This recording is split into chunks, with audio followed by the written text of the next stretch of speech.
Iya, ini lagi-lagi kekerasan dilakukan oleh orang dewasa kepada anak-anak. Ini kalau saya melihat ada keterlibatan yang harus ditelusuri lebih jauh. Betul. Di mana orang tuanya ini, karena dia menitipkan kepada orang dan dia meninggalkan hingga saat ini belum diketahui keberadaannya. Bisa Betul. jadi ini juga masuk ke dalam kasus penelantaran anak juga ini. Benar, jadi ini sebagai pelajaran juga buat penegak hukum ketika sudah menentukan pelaku tersangka, ini juga jangan sampai stop sampai di sini aja, tapi juga harus mencari tahu lagi keberadaan orang tua tadi, dan ini juga pelajaran untuk kita orang tua supaya ketika kita memang mau menitipkan anak, ya lakukan apa yang menjadi kewajibannya kita gitu kan sebetulnya. Dan kalau memang tidak sanggup untuk mengasuh anak, ya lebih baik titipin aja ke panti asuhan daripada harus dianiaya gitu. Ya pemirsa, ini juga seorang ibu di Kabupaten Malang, Jawa Timur tega menganiaya 2 anak kandungnya yang masih di bawah umur.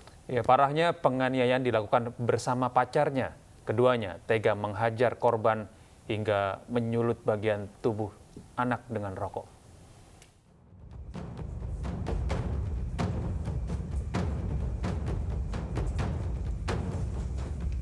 Rani Wahyuni 35 tahun dan pacarnya Roni Bagus Kurniawan 45 tahun ditangkap Satreskrim Polres Malang.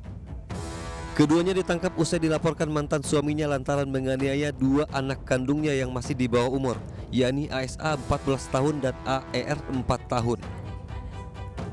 Usai bercerai dengan suaminya, RW dan kedua anaknya tinggal bersama pacarnya dalam satu kontrakan di wilayah Singosari, Kabupaten Malang. Sehari-hari kedua korban disuruh RW dan pacarnya untuk berjualan secara keliling.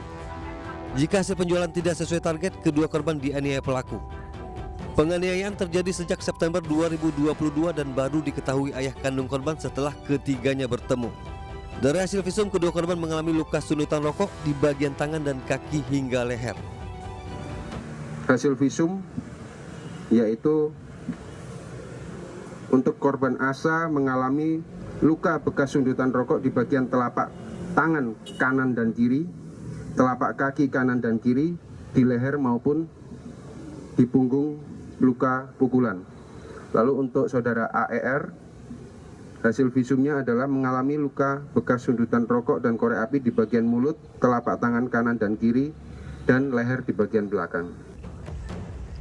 Kedua pelaku dijerat dengan pasal 44 ayat 1 dan 2 UU nomor 23 tahun 2004 tentang penghapusan KDRT dalam lingkup rumah serta dijerat dengan Undang-Undang Perlindungan Anak dengan ancaman hukuman 10 tahun penjara. Dari Malang, Jawa Timur, Saif Hajarani, iNews melaporkan.